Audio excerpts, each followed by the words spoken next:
राष्ट्रिय स्वतन्त्र पार्टीका सभापति रवि लामिछाने र प्रधानमन्त्री पुष्पकमल दाहाल प्रचण्ड बीच भेटवार्ता। तीन पार्टी मात्रै बसिरहँदा आशंका भएको प्रधानमन्त्री प्रचण्डसँग रवि लामिछानेको भनाई। पार्टीको झण्डा नबोकिकन भ्रष्टाचार विरुद्ध एक हौं भन्दै रवि लामिछानेले गरे आह्वान। आज काठमाडौँमा कार्यक्रम हुँदै टोप बहादुर रायमाझी बिरामी भएको पत्र संसदमा ल्याउने व्यक्तिलाई खोज्दै नेपाल प्रहरी, सीसीटीभी हेर्दै सीआईबी। सरकारसँग असन्तुष्ट काठमाडौँ महानगरपालिकाका मेयर बालेन शाह प्रधानमन्त्रीले बोलाएको बैठकमा पनि गएनन्। लुम्बिनी प्रदेशका मुख्यमन्त्री डिल्ली बहादुर चौधरीको निर्वाचन क्षेत्रमा 1.5 दर्जन नेताहरूले छाडे नेपाली कांग्रेस।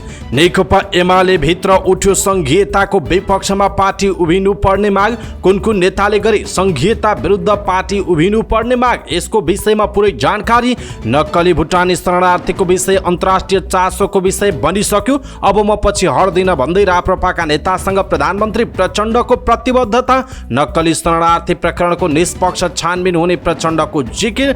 दिगो आर्थिक विकासको लक्ष्य पूरा गर्न निजी क्षेत्र र वित्तीय संस्थाहरूको सहकार्य आवश्यक रहेको प्रधानमन्त्री पुष्पकमल दाहाल प्रचण्डको भनाई। उप प्रधानमन्त्री एवं गृहमन्त्री नारायण काजी श्रेष्ठद्वारा बग्गी खानाको अनुगमन। सवारी साधन कवाडीमा परिणत हुन नदिने।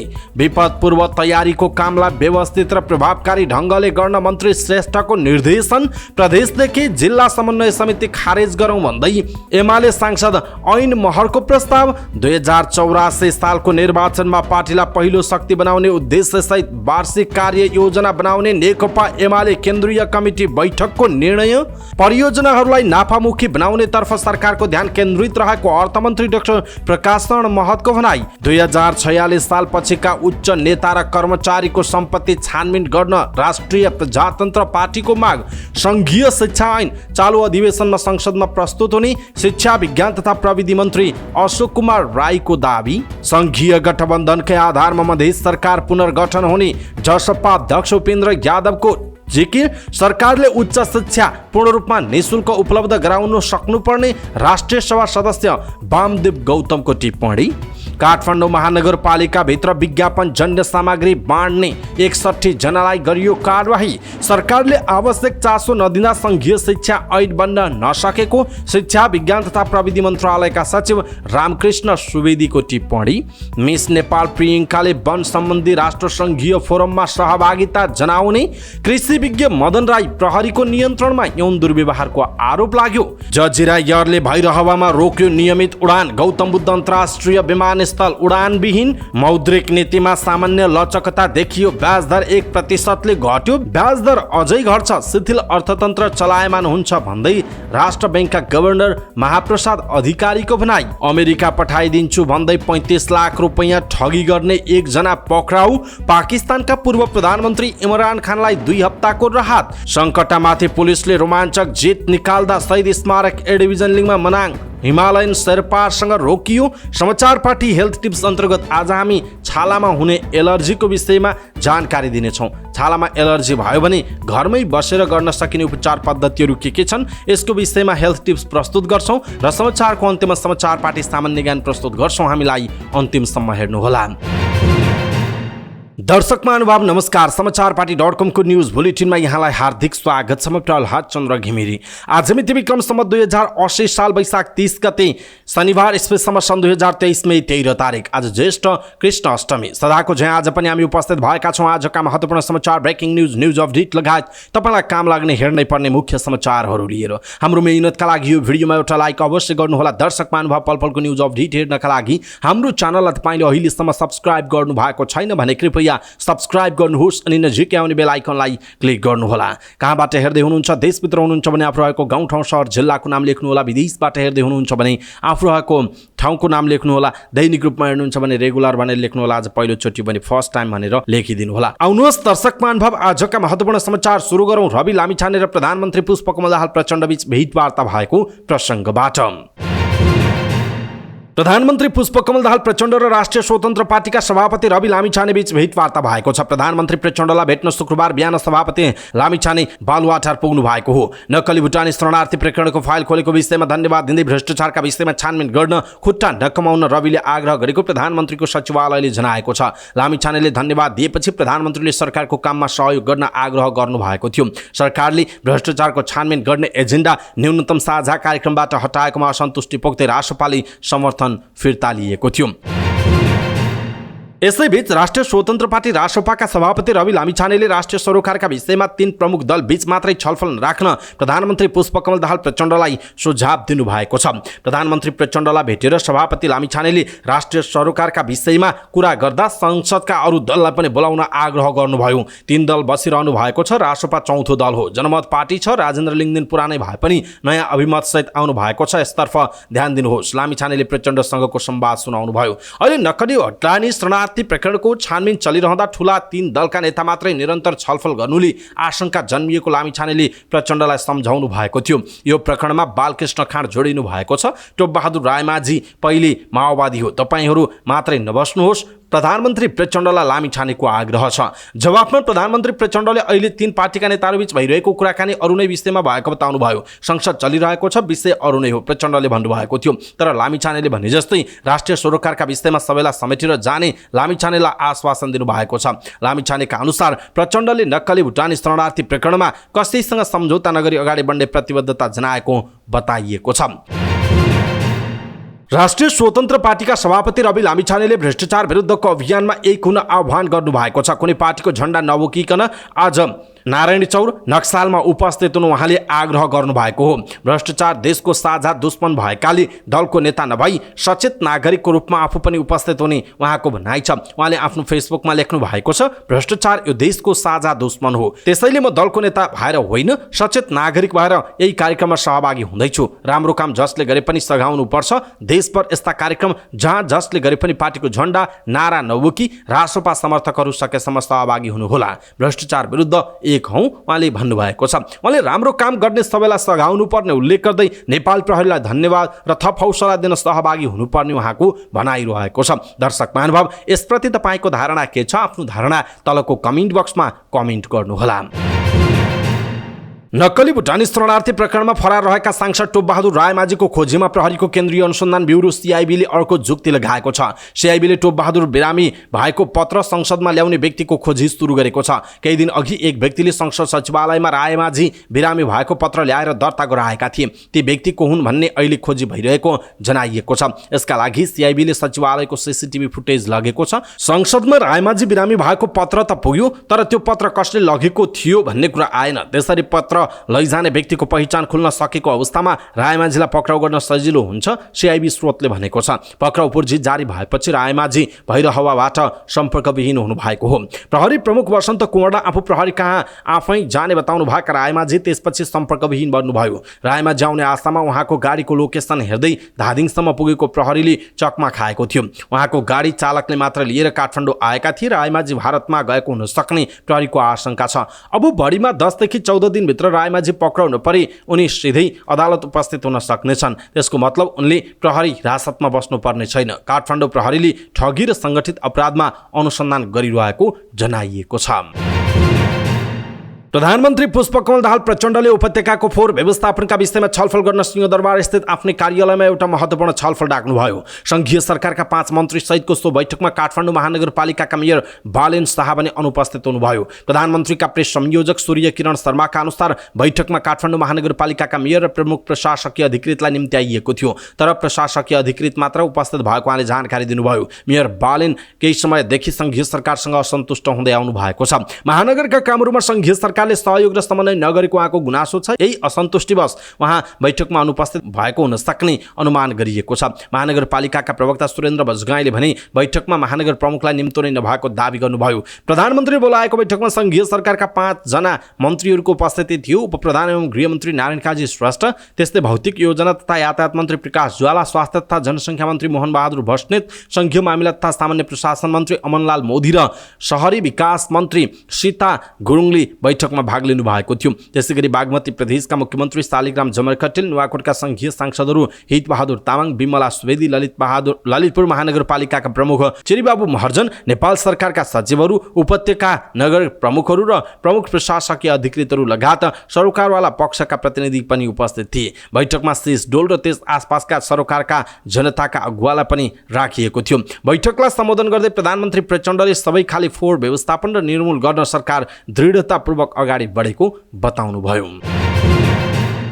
लुम्बिनी प्रदेशका मुख्यमन्त्री डिल्ली बहादुर चौधरीको निर्वाचन क्षेत्रमा नेपाली कांग्रेसको आन्तरिक विवाद झनै बढ्दै गएको छ। पार्टीभित्रको आन्तरिक गुटबन्दी बढ्दै गएपछि असन्तुष्ट बनेका 1.5 दर्जन नेता कार्यकर्ताले शुक्रबार पार्टी छाडेका छन्। पार्टीभित्र संस्थापन पक्षका नेता रहेका चौधरीसँगै इतर समूहमा रहेका नेता कार्यकर्ताले व्यवस्था गरेको गुनासो गर्दै आएका थिए। पछिल्लो पटक संस्थापन समूहमा रहेका नेता बालकृष्ण खाँड पक्राउ पर्नु र नेता चौधरी समेत यसको अनुसन्धानमा तानिएको प्रचार हुन थालेपछि स्थानीय स्तरमा नेता कार्यकर्ताहरू असन्तुष्ट हुन थालेका छन्। दाङको तुलसीपुर महानगरपालिका वडा नम्बर 18 र 19 मा 1.5 दर्जन नेता कार्यकर्ताले सामूहिक रूपमा पार्टी छोडेको घोषणा गरेका छन्। जिल्ला सभापतिलाई सम्बोधन गरेर लेखेको पत्रमा उनीहरूले लामो समयदेखि नेपाली कांग्रेसको सक्रिय राजनीतिमा रहे पनि पछिल्लो चरणमा पार्टीका गतिविधि चरम गुटबन्दीमा केन्द्रित भएको, भ्रष्टाचारमा पार्टीका जिम्मेवार नेताहरूले लागिरहेको प्रमाणहरू बाहिर आउन थालेपछि साधारण सदस्य समेत नरहने गरी पार्टी छोडेको उनीहरूले बताएका छन्। यसरी पार्टी छोड्नेहरूमा क्षेत्रीय प्रतिनिधि तुलसीपुर 18 का शिवराज खत्री, सोही ओडामा क्रियाशील सदस्य रविन्द्र केसी, इकाइ सदस्यहरू नेत्र पोखरेल, वसन्त कुमार पोखरेल, क्रियाशील सदस्य भगवता उपाध्याय, दिपा खत्री, जीवन ओली, नोखीराम बस्नेत, वसन्त केसी, जगत पोखरेल, ईश्वरी चौधरी, आशा जेसी, सनत आचार्य, यज्ञेश्वर आचार्य, मकान्त भुसाल, शङ्कर सार्की, किशोर केसी रहेका छन्। कांग्रेस दाङ सभापति शङ्कर डाँगीले आफूले पनि यो विषय भर्खर सुनेको र थप बुझेर जानकारी दिने बताउनु भएको छ।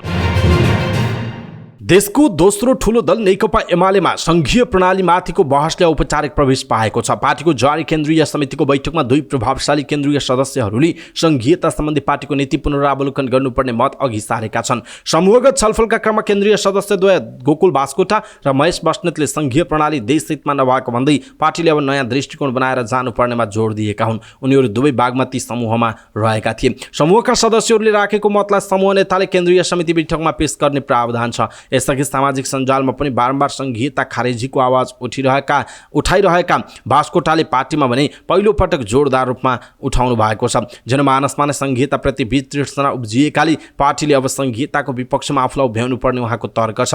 अर्का नेता बस्नेतले पनि जनभावनालाई बुझेर पार्टीले आफ्नो दृष्टिकोण सच्याउने बताउनु भएको छ।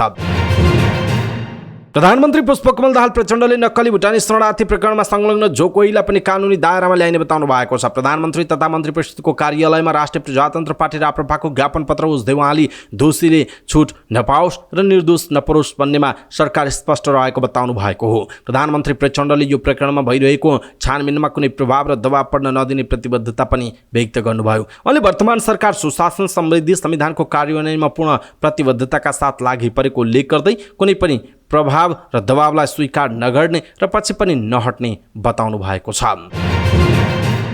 यसैबीच प्रधानमन्त्री पुष्पकमल दाहाल प्रचण्डले मुलुकमा दिगो आर्थिक विकासको लक्ष्य पूरा गर्न निजी क्षेत्र र वित्तीय संस्थाहरूको सहकारी अत्यावश्यक रहेको बताउनु भएको छ। काठमाडौँमा आयोजना भएको international conference on financing for Nepal कार्यक्रमलाई सम्बोधन गर्दै प्रधानमन्त्री दाहालले यस्तो बताउनु भएको। उहाँले सरकार दिगो विकासका लागि वित्तीय संस्था, विकास साझेदारहरू र निजी क्षेत्रसँग प्रभावकारी साझेदारी गर्न उत्सुक रहेको उल्लेख गर्नुभयो। उहाँले सरकारले दिगो विकासका लक्ष्यहरू पूरा गर्न लगानी आवश्यक पर्ने मुख्य क्षेत्रहरू पहिचान गरिरहेको बताउनु भयो। उहाँले दिगो विकास लक्ष्य पूरा गर्नका लागि भौतिक पूर्वाधार, ऊर्जा, पर्यटन, कृषि र उत्पादन समावेश रहेको बताउनु भयो। उहाँले नेपालले दिगो समाधान मार्फत लगानीको खाडल पूरा गर्ने प्रयासमा रहेको बताउनु भयो। प्रधानमन्त्री दाहालले सरकार विदेशी लगानी आकर्षित गर्नका लागि अन्तर्राष्ट्रिय साझेदारहरूसँग काम गर्न प्रतिबद्ध रहेको बताउनु भएको छ। दर्शक महानुभाव, यसप्रति तपाईँको धारणा के छ? आफ्नो धारणा तलको कमेन्ट बक्समा कमेन्ट गर्नुहोला।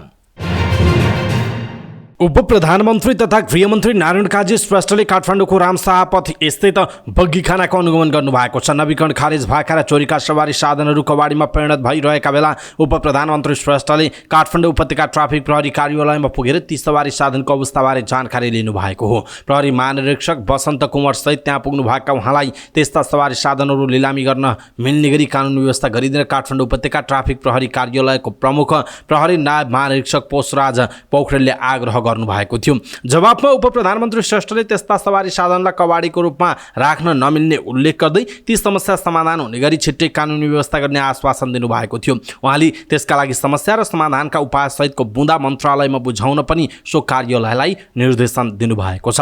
यसैबीच गृहमन्त्री नारायण काजी श्रेष्ठले विपद पूर्व तयारीको कामलाई व्यवस्थित र प्रभावकारी ढङ्गले गर्न निर्देशन दिनुभएको छ।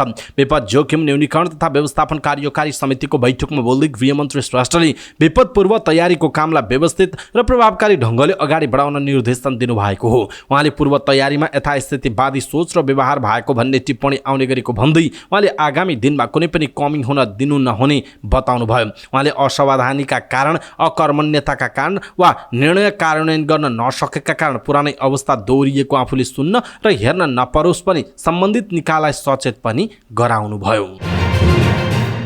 नेकपा एमालेको जारी केन्द्रीय कमिटीको बैठकमा ऐन महरले प्रत्यक्ष निर्वाचित प्रधानमन्त्रीको व्यवस्थाको पक्षमा पार्टी उभिनुपर्ने प्रस्ताव गर्नुभयो। बैठकमा प्रदेशको संरचना खारेज गर्नु उपयुक्त हुने उहाँको सुझाव छ। समानुपातिक निर्वाचन प्रणालीको खारेजी, प्रत्यक्ष निर्वाचन प्रणालीको व्यवस्था, धर्मनिरपेक्षता नभएर धार्मिक स्वतन्त्रता भन्ने शब्द संविधानमा राख्नुपर्ने, जिल्ला समन्वय समिति खारेज गर्नुपर्ने माग गर्नुभयो। त्यस्तै उच्च ओहदामा रहेका सबै व्यक्तिको सम्पत्ति छानबिन गरिनुपर्ने, भ्रष्टाचारका विरुद्धमा पार्टीले अविलम्ब सङ्घर्षका कार्यक्रम घोषणा गर्न माग गर्नुभयो। मिसन ग्रासरुट अभियानको सफलतापछि अब मिसन रुफटप भन्ने नेतृत्व तहमा शुद्धिकरण तथा क्षमता अभिवृद्धि अभियान सञ्चालन गर्नुपर्ने र संविधान बमोजिम शिक्षा र स्वास्थ्यलाई मौलिक हकको रूपमा व्यवस्था गरेर बमोजिम पार्टीले अविलम्ब माध्यमिक शिक्षासम्म निःशुल्क पढ्न पाउने हकको सुरक्षाका लागि सङ्घर्ष गर्नुपर्ने बताउनुभयो। यसैबीच नेकपा एमाले पार्टीको वार्षिक कार्ययोजना बनाउने भएको छ। पार्टीको केन्द्रीय कमिटीको बैठकले 2084 सालको निर्वाचनमा पार्टीलाई पहिलो शक्ति बनाउने उद्देश्यसहित 2080 सालको वार्षिक कार्ययोजना बनाउन लागेको पार्टीका प्रचार तथा प्रकाशन विभाग उपप्रमुख विष्णु रिजालले जानकारी दिनुभयो। पार्टी केन्द्रीय कार्यालय चासलमा प्रदेश कमिटीहरू सहितको 8वटा समूहले वार्षिक कार्ययोजनाका लागि सुझाव दिएको बताइएको छ। सोही सुझावका आधारमा आज बोलाइएको पार्टी स्थायी समितिको बैठकले वार्षिक कार्ययोजनाको प्रस्ताव तयार गर्ने र त्यस लगत्तै बस्ने केन्द्रीय कमिटीको बैठकले अनुमोदन गर्ने पनि उपप्रमुख रिजालले बताउनु भएको छ। बैठकमा पार्टीको वार्षिक कार्ययोजना तयार पार्नका लागि महासचिव शङ्कर पोखरेलले मार्गदर्शन पनि प्रस्तुत गर्नुभएको छ। सोही मार्गदर्शनमा आधारित भएर सबै समूहले पार्टीको वार्षिक कार्ययोजनाका लागि सुझाव लिने जनाइएको छ। अर्थमन्त्री डाक्टर प्रकाश शरण महतले परियोजनाहरूलाई नाफामुखी बनाउने तर्फ सरकारको ध्यान केन्द्रित रहेको बताउनु भएको छ। काठमाडौँमा आयोजित लगानी बोर्डको कार्यक्रमलाई सम्बोधन गर्दै उहाँले यस्तो बताउनु भएको हो। उहाँले परियोजनाहरूलाई नाफामुखी बनाउने तर्फ केन्द्रित गर्दा निजी र विकास क्षेत्रलाई सामेल गर्ने अवसर मिल्ने बताउनु भएको छ। उहाँले प्रतिफलको आन्तरिक दर र परियोजनामा लगानी गरिएको जोखिम स्थितिको प्रतिफल लगायतमा छलफल चलाउन जरुरी रहेको बताउनु भयो। उहाँले देशलाई राष्ट्रिय गौरव र रणनीतिक परियोजनाहरू सञ्चालन गर्न सक्षम बनाउने अवसरहरू सृजना गर्न आवश्यक रहेको बताउनु भएको छ। उहाँले स्रोत बाँडफाँडको प्रक्रिया राष्ट्रिय स्वामित्वको हुनुपर्ने र राष्ट्रिय संस्थानहरूलाई कमजोर पार्न नहुने उल्लेख गर्नुभयो। उहाँले पर्यटन, जलविद्युत, कृषि, व्यवसाय र आइटी लगायतका क्षेत्रमा नेपालले तुलनात्मक रूपमा लाभ लिन सकेको बताउनु भएको छ। उहाँले पर्यटन, जलविद्युत, कृषि, व्यवसाय र आइटी क्षेत्रमा लगानी विस्तार गर्न सरकार अनुकूल वातावरण र आर्थिक दर सुनिश्चित गर्न तयार रहेको बताउनुभयो। उहाँले आगामी दिनमा सम्भाव्यता वित्तीय साधनको विकास गर्न निजी क्षेत्रसँग सहकार्य गर्न तयार रहेको पनि बताइएको छ। राष्ट्रिय प्रजातन्त्र पार्टीले उच्च पदस्थ नेता तथा कर्मचारीको सम्पत्ति छानबिनको माग गर्दै प्रधानमन्त्रीलाई ज्ञापन पत्र बुझाएको छ। शुक्रबार राप्रपा अध्यक्ष राजेन्द्र लिङदेन नेतृत्वको टोलीले सिंहदरबार स्थित प्रधानमन्त्री तथा मन्त्री परिषदको कार्यालयमा पुगेर प्रधानमन्त्री प्रचण्डलाई ज्ञापन पत्र बुझाउँदै 2046 सालपछिका उच्च पदस्थ नेता तथा कर्मचारीहरूको सम्पत्ति छानबिन गर्न माग गर्नुभएको छ। त्यस्तै अवैध सम्पत्ति जफतको समेत माग गरिएको छ। नक्कली भुटानी शरणार्थी प्रकरणको इमान्दारितापूर्वक छानबिन गर्न पनि राप्रपाले माग गरेको छ। ज्ञापन पत्र बुझाएसँगै सञ्चारकर्मीहरूसँग कुराकानी गर्दै अध्यक्ष लिङदेनले नक्कली उठानी शरणार्थी प्रकरणका दोषी उम्किनु नहुने र निर्दोष फस्न नहुने कुरा आफूले राखेको बताउनुभयो। त्यसै गरी विगतमा भएका ठूला भ्रष्टाचार काण्डको फाइल खोल्न पनि माग गरिएको उहाँले बताउनु भएको छ। शिक्षा विज्ञान तथा प्रविधि मन्त्री अशोक कुमार राईले संघीय शिक्षा ऐन चालू अधिवेशनमा संसदमा प्रस्तुत गर्ने बताउनु भएको छ। सिंहदरबारमा बसेको दिगो विकास तथा सुशासन समितिको बैठकमा उहाँले यस्तो बताउनु भएको हो। उहाँले शिक्षा ऐन सबैको चासोको विषय भएकाले सरकारले दृढताका साथ काम गर्ने बताउनु भएको छ। उहाँले शिक्षा ऐन सबैको चासोको विषय भएकाले सरकारले दृढताका साथ काम अघि बढाइरहेको बताउनु भयो। उहाँले पहिला पनि मस्यौदा तयार भई मन्त्री परिषदमा पुग्ने तर सरकार परिवर्तनका कारण फर्कने गरेको लेख गर्दै अहिले मन्त्रालयले कानुन न्याय तथा संसदीय मामिला मन्त्रालयमा पुनः पठाएको बताउनुभयो। उहाँले कानुन मन्त्रालयमा धेरै कानुन निर्माण गर्नुपर्ने भएकाले केही समय रोकिएको हुन सक्ने बताउनुभयो। उहाँले विद्यालयको पाठ्यक्रममा मनोपरामर्श सम्बन्धी व्यवस्था पाठ्यक्रममा पुनः मूल्याङ्कन गरेर अगाडि बढ्ने बताउनु भएको छ। जनता समाजवादी पार्टी नेपालका अध्यक्ष उपेन्द्र यादवले संघ सरकारमा भएको गठबन्धनका आधारमा मध्य प्रदेश सरकार पनि पुनर्गठन हुने बताउनु भएको छ। जनकपुरमा पत्रकार सम्मेलनमा बोल्दै अध्यक्ष यादवले केही दिनभित्रै मध्य सरकार पनि पुनर्गठन हुने बताउनु भएको हो। उहाँले संघीय सरकारमा भएको गठबन्धन अनुरूप नै मध्य सरकारमा पनि गठबन्धनको सरकार कायम रहने बताउनुभयो। मुख्यमन्त्रीमा आलो पालो हुने भन्दै उहाँले अहिले भने सरकारको नेतृत्व जसपाले नै गर्ने स्पष्ट पार्नुभयो। उहाँले जनमत पार्टी उपनिर्वाचनमा सत्तारूढ गठबन्धनको विरुद्धमा लागेको उल्लेख गर्दै जनमतलाई सरकारमा ल्याउने नल्याउने जिम्मेवारी प्रधानमन्त्री पुष्पकमल दाहाल प्रचण्डको भएको बताउनुभयो। उहाँले नक्कली भुटानी शरणार्थी प्रकरणलाई अपराध भएको टिप्पणी गर्दै कठोर छानबिन हुनुपर्ने बताउनुभयो। राष्ट्रिय सभा सदस्य वामदेव गौतमले सरकारले उच्च शिक्षा पूर्ण रूपमा निःशुल्क गराउन सक्नुपर्ने बताउनु भएको छ। दिगो विकास तथा सुशासन समितिको बैठकमा बोल्दै उहाँले यस्तो बताउनु भएको हो। उहाँले आफ्नो आवश्यकता बमोजिम सरकारले प्राविधिक र गैर प्राविधिक क्षेत्रमा लगानी विस्तार गरी काम अगाडि बढाउनु पर्ने बताउनुभयो। उहाँले देशका लागि आवश्यक जनशक्ति यही नै उत्पादन गर्न सके मात्रै शिक्षा क्षेत्रको विकास हुने बताउनु भएको छ। उहाँले सरकारले स्वदेशमा नै उच्च गुणस्तरीय शिक्षा दिने ग्यारेन्टी गरेर विद्यार्थीहरूलाई विदेश अध्ययनका लागि जान रोक लगाउनु पर्ने बताउनुभयो। काठमाडौँ महानगरपालिकाले महानगर क्षेत्रभित्र विज्ञापनजन्य सामग्री बाँड्ने 61 जनालाई कारबाही गरेको छ। काठमाडौँ महानगरपालिकाका विभिन्न क्षेत्रमा क्याम्पसका विज्ञापनजन्य सामग्रीहरू बाँड्दै हिँड्ने 61 जनालाई कारबाही गरिएको हो। पटक पटक विज्ञापनजन्य सामग्री क्याम्पस आसपासमा बाँड्दै नहिँड्न सूचना गरे पनि अटेर गरेपछि कारबाही थालेको काठमाडौँ महानगरपालिकाका काठमाडौँ महानगर प्रहरी बलका प्रमुख राजुनाथ पाण्डेले बताउनु भएको छ। उहाँले महानगर क्षेत्रभित्र पर्चा पोस्टर लगायतका विज्ञापनजन्य सामग्री नबाँड्न नराख्न सूचना जारी गरे पनि नअटेरेपछि कारबाही प्रक्रिया अगाडि बढाइएको बताउनुभयो। उहाँले 61 जनालाई शुक्रबार कारबाही गरेको र आगामी दिनमा पुनः यस्तै गल्ती भइरही कारबाही अझै बढाउँदै जाने बताउनु भएको छ। शिक्षा विज्ञान तथा प्रविधि मन्त्रालयका सचिव रामकृष्ण सुवेदीले सरकारले चासो नदेखाउँदा संघीय शिक्षा ऐन समयमै बन्न नसकेको बताउनु भएको छ। दिगो विकास तथा सुशासन समितिको बैठकमा बोल्दै सचिव सुवेदीले यस अघिको सरकारको मन्त्री परिषदमा मन्त्रालयबाट सबै काम गरेर पुर्याए पनि मन्त्री परिषदले चासो नदिँदा पुनः शून्यमा झरेको बताउनु भएको छ। उहाँले तत्कालीन शेरबहादुर देउबा नेतृत्वको सरकार हुँदा शिक्षा मन्त्रालयले सबै प्रक्रिया टुङ्ग्याई मन्त्री परिषदमा पठाएको तर मन्त्री परिषदले चासो नदिएको बताउनु भएको छ। उहाँले संघीय शिक्षा ऐन मन्त्री परिषदमा पुगेको 1 महिनापछि मात्रै मन्त्री परिषदमा पुगेको नेपाल विश्वविद्यालय ऐन भने तत्काल संसदमा प्रस्तुत भएको भन्दै सरकारले चासो नदेखाउँदा संघीय शिक्षा ऐन निर्माणमा ढिलाइ भएको पनि बताउनुभयो। मिस नेपाल प्रियङ्का रानी जोशीले वन सम्बन्धी राष्ट्रसङ्घीय फोरमको 18औं सत्रमा नेपालको प्रतिनिधित्व गर्दै सहभागी हुने भएका छन्। बिहिबार राति राष्ट्रसङ्घीय मुख्यालय न्युयोर्कबाट एक भिडियो सन्देश जारी गर्दै उनले यो अन्तर्राष्ट्रिय मञ्चमा मुलुकको प्रतिनिधित्वको रूपमा भाग लिन पाउँदा खुसी लागेको बताएका छन्। विश्व सुन्दरी प्रतियोगिता मिस वर्ल्डको प्रमुख महत्त्वपूर्ण विधा ब्युटी विथ पर्पसको लागि दाता जुटाउन अमेरिका पुगेकी प्रियङ्काले त्यस क्रममा राष्ट्रसङ्घको सत्रमा सहभागिता जनाउन लागेको हुन्। यो सत्रमा आफूले जलवायु सङ्कटले वन र पर्यावरणमा परेको असरको कुरा गर्ने उनले बताएका छन्। यो मेरा लागि निकै महत्त्वपूर्ण र खुसीको कुरा हो। देशको प्रतिनिधित्व गर्दै वन र पर्यावरण सम्बन्धी मुद्दालाई राष्ट्रसङ्घको महत्त्वपूर्ण मञ्चमा प्रस्तुत गर्न लागेकी छु उनले भनेकी छिन्। यो मञ्चमा भाग लिइरहँदा भने आफूले ब्युटी विथ पर्पसलाई समेत केन्द्रमा राखेको बताएकी छिन्। कृषि विज्ञ मदन राईलाई प्रहरीले नियन्त्रणमा लिएको छ। खोटाङ प्रहरीले राईलाई उनकै शुभम फाउन्डेसनबाट नियन्त्रणमा लिएको बताइएको छ। राईमाथि शुभम फाउन्डेसनले सञ्चालन गरेको विद्यालयमा अध्ययनरत विद्यार्थीहरूलाई यौन दुर्व्यवहार गरेको आरोप लागेको छ। त्यसबारे सोधपुछ गर्न जिल्ला प्रहरी कार्यालयमा लगिएको र सोधपुछ चलेको इन्सपेक्टर वेणु कुमार कार्कीले जानकारी दिनुभएको छ। गौतम बुद्ध अन्तर्राष्ट्रिय विमानस्थलमा फेरि जजिरा एयरलाइन्सले उडान रोकेको छ। कुवेत भैरहवा उडान गरिरहेको यो एयरलाइन्सले करिब 3 हप्तादेखि उडान रोकेको हो। यो सँगै भैरहवा अन्तर्राष्ट्रिय विमानस्थल फेरि अन्तर्राष्ट्रिय उडानविहीन भएको छ। गएको पुष 6 गतेदेखि फागुन 25 सम्म उडान गरेको जजिराले आन्तरिक कारण देखाएर उडान रोकेको हो। जजिराले यसअघि 1 हप्ता अघिदेखि नै उडान सुरु गर्ने बताए पनि प्राविधिक कारण देखाएर उडान गरेको छैन। नेपाल नागरिक उड्डयन प्राधिकरणका सहप्रवक्ता ज्ञानेन्द्र भुल जजिराले रातमा उडान गर्दा विमानस्थलमा ओभरटाइम दिएर ड्युटी चलाउँदा सञ्चालन खर्च बढेकाले बिहानको समयमा सार्न अनुरोध गरेपछि त्यसकै व्यवस्थापनका लागि जजिराले उडान रोकेको बताएका छन्। दर्शक महानुभाव, यसप्रति तपाईँको धारणा के छ? आफ्नो धारणा तलको कमेन्ट बक्समा कमेन्ट गर्नुहोला।